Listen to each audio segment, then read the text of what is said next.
블레셋과의 전투가 눈앞에 다다랐습니다. 사울과 요나단을 필두로 한 이스라엘 군대는 베냐민 지파의 영토인 게바에 진을 치게 됐고요. 또 블레셋군은 믹마스에 진을 치게 됐습니다. 이때 블레셋군에서 변칙적인 전술을 쓰는데 노략군들을 세 대로 나누어서 이스라엘의 영토 사방으로 보내는 거였어요. 그런 상황에서 성경은 당시 이스라엘에 철공이 없었다라고 그렇게 또 이야기를 하고 있죠. 그래서 농사를 짓기 위한 농기구를 구하거나 손을 보기 위해서는 블레셋 사람들에게로 가야만 했다라는 사실도 밝히고 있고요. 또 이런 상황으로 인해서 이번 블레셋과의 전투에서는 이스라엘 군 중에 무기를 지닌 자가 사울과 요나단밖에 없었다라고 또 진술을 하고 있습니다. 내용 관찰 한번 보면 블레셋의 노략군들이 향한 곳을 17절 18절에서 이야기하고 있다고 하는데요. 노략군 한 대는 오브라길을 따라서 수알 땅에 이르렀다고 하고, 한 대는 베토론 길로, 또 한 대는 광야 쪽으로 향하는 스보임 골짜기가 내려다 보이는 지역길로 보냈다라고 이야기를 하고 있습니다. 이스라엘 군대가 있는 다른 쪽 사방으로 노략군들을 보냈다라는 거예요. 이런 전략을 사용한 이유가 무엇인가? 이스라엘의 군대의 숫자가 600명 정도밖에 되지 않았기 때문입니다. 블레셋 군대는 바다의 모래와 같이 많은데 이스라엘의 군대의 숫자가 600명밖에 안 되는 거예요.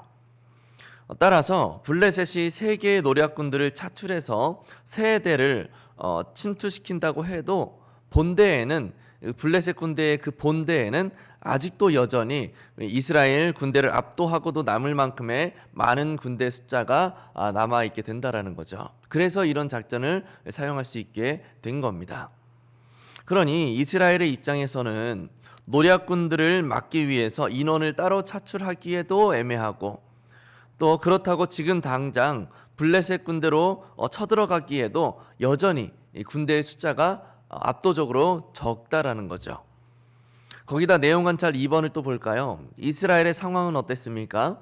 인원이 부족할 뿐만 아니라 19절과 22절을 보면 이스라엘 땅에 철공들이 없었기 때문에 이스라엘 군대에 무기다운 무기가 전혀 보급이 되지 못했다라고 이야기를 하고 있죠.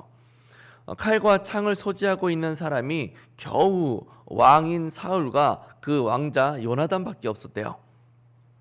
숫자도 엄청나게 밀릴 뿐만 아니라 군대에 지급된 무기에서도 절대적으로 블레셋 군대와 비견될 수 없을 만큼 초라했다라는 겁니다. 이런 상황을 고려해 본다면 우리는 자연스럽게 연구와 묵상의 질문으로 넘어가게 될 건데요. 사무엘서 저자는 왜 사울과 요나단만 칼과 창을 갖고 있었다라는 언급을 했던 것인가? 조금 더 첨가해 보자면 왜 블레셋과 이스라엘군의 그 엄청난 전투력 차이를 명확하게 밝히고 있는 것인가? 자, 우리 큐티 질문들 그 질문지 밑에 작은 글씨로 본문을 큐티할 때 도움이 될 수 있는 어떤 단어나 문장들의 설명이 간략하게 나와 있죠. 거기에서 노략군들이라는 단어의 의미가 있습니다. 뭐라고 되어 있습니까? 거기 보면 노략군으로 번역된 히브리어 마쉐이트는 상대의 사기를 꺾는 기병대 혹은 특공대를 지칭한다라고 되어 있습니다. 이들의 임무는 이스라엘 전역으로 퍼져서 사울의 그 군대를 압박하는 역할을 하게 되는 겁니다. 특별히 군사적 요충지들을 점령함으로써 사울이 블레셋 본대와 전투를 치르는데 집중하지 못하게 만드는 역할들을 하는 거예요. 이 목적을 이루기 위해서 주변 마을마다 수탈하고 임명을 해야 하는 일들도 자행했을 겁니다. 이런 상황에서 사울은 딜레마에 빠지는 거예요.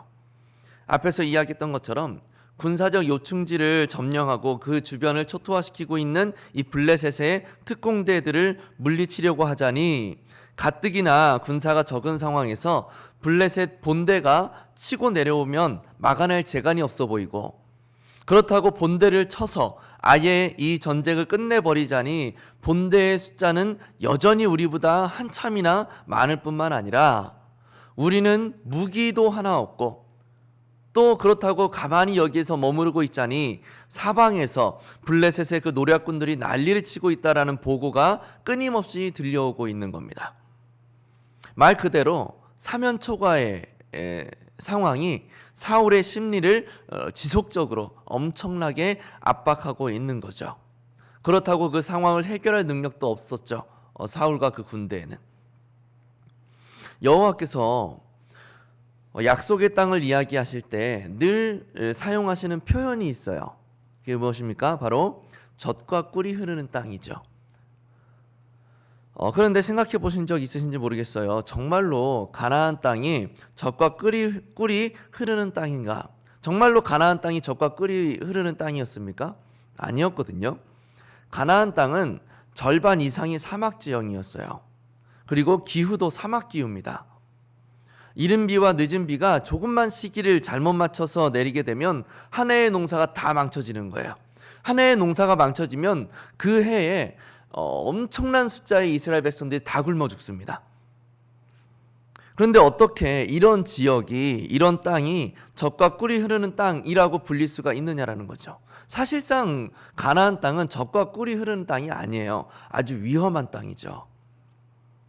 까딱 잘못하면 굶어 죽는단 말이죠. 가나안 땅은 앞에서 말한 바와 같이 절반 이상이 사막 지형이고, 또 거기다가 급격한 골짜기들이 즐비하고, 또 넓게 펼쳐진 광야에는 강도와 또 들짐승들의 위협이 늘 도사리고 있었습니다. 그래서 이 골짜기와 또 강도와 들짐승들, 그리고 물이 부족한 사막 기후로 인해서 고대 시대에는 정말 많은 사람들이 생명을 잃는 일들이 비일비재했단 말이죠. 그럼에도 이런 척박하고 위험한 땅이 젖과 꿀이 흐르는 땅이라고 불리울 수 있었던 이유는 그 땅에 거하는 이스라엘 백성들을 여호와께서 붙들고 계셨기 때문인 겁니다.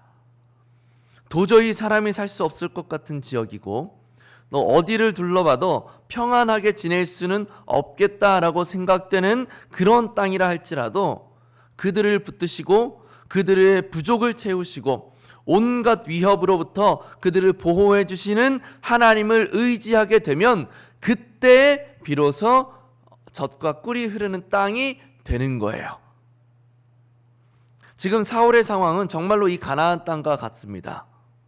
사방이 우겨쌈을 당해 있고 그걸 해결할 능력도 그들에게는 없고 답답한 상황이 연속이란 말이죠. 성경 기자는 사울의 이런 상황을 알리기 위해서 블레셋의 노략군 전략과 이스라엘의 무기 보급 상황을 기록하고 있는 겁니다. 어떻게 도저히 해결할 수 있는 방법이 없는 거예요. 그리고 이런 상황들을 기록함으로 인해서 궁극적으로 알리고 싶었던 것은 지금 사울이 붙들어야 할 것이 무엇인가 하는 문제라는 거죠.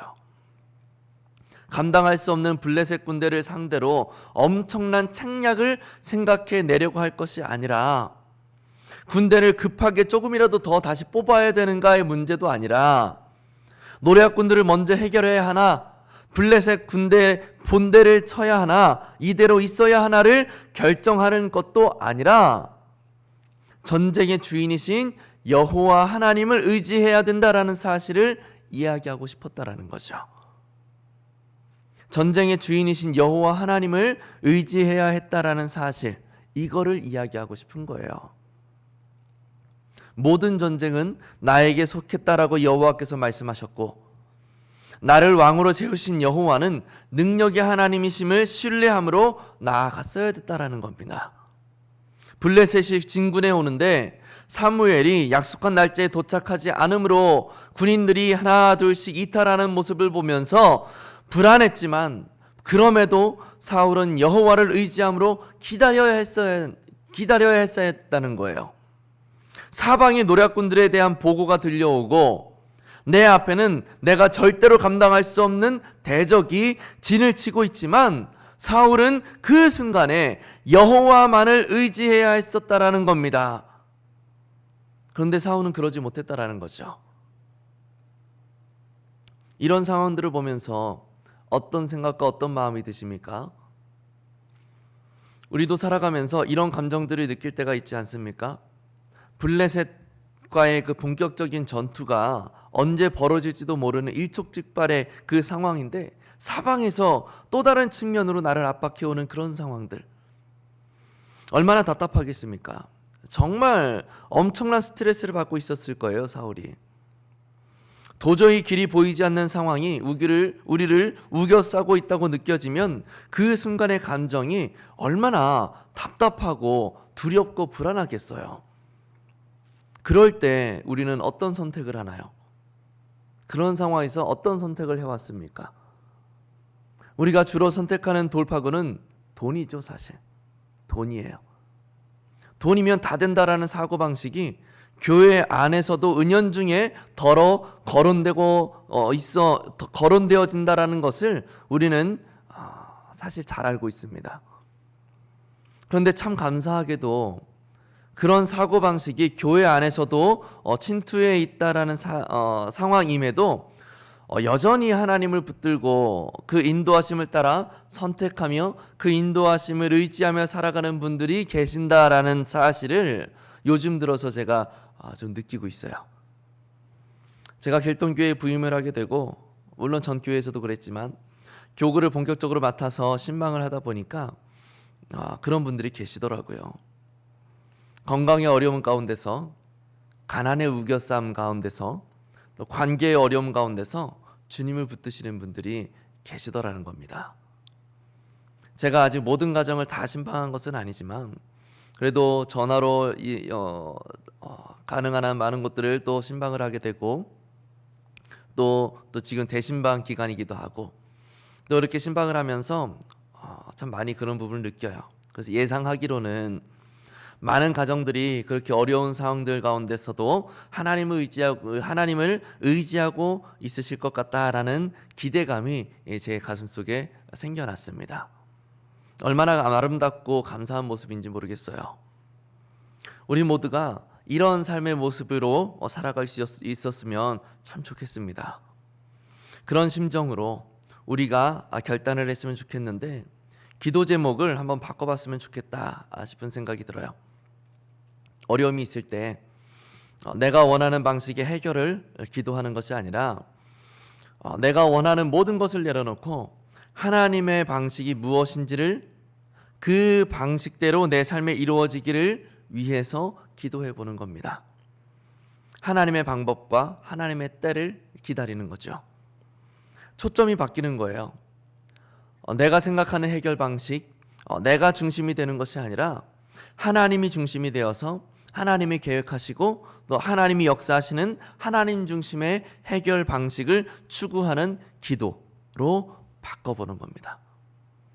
기도의 제목이 바뀐다라는 것은 우리의 심령의 중심이 바뀐다라는 거예요. 그래서 아마도 우리의 기도의 제목이 그렇게 바뀐다면 우리 신앙에 있어서 유의미한 그런 변화를 가져올 것이라 기대합니다. 아무쪼록 우리가 절박한 상황 속에서 또 나 스스로 타개하기 어려운, 정말 급박한 그런 어려운 상황들 속에서 두려움과 불안함 가운데 우왕좌왕하지 아니하고, 오히려 그럴 때 중심을 잡고 우리가 우리의 보호자 되시며 인도자 되시는 그 하나님을 온전히 의지하면서 주님 중심의 기도 제목을 가지고 담담히 기다릴 줄 아는 그런 믿음의 사람들이 될 수 있기를 예수님의 이름으로 간절히 축복합니다. 우리 같이